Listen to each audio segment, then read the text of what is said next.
ধর্ষণ ও হত্যার দ্রুত বিচার নিশ্চিতের দাবি জানিয়েছেন মহিলা দলের সভাপতি আফরোজা আব্বাস।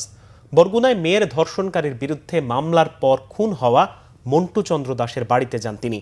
পরিবারের সদস্যদের প্রতি গভীর সমবেদনা জানান আফরোজা আব্বাস। বলেন, যেখানে নির্যাতন হবে সেখানেই মহিলা দল প্রতিবাদ করবে।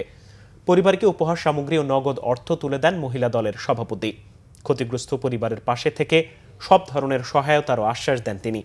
আফরোজা আব্বাস আরও বলেন, শহীদ প্রেসিডেন্ট জিয়াউর রহমান বলেছিলেন, বিএনপি ছিনিয়ে খাওয়ার নয়, বিলিয়ে দেওয়ার দল।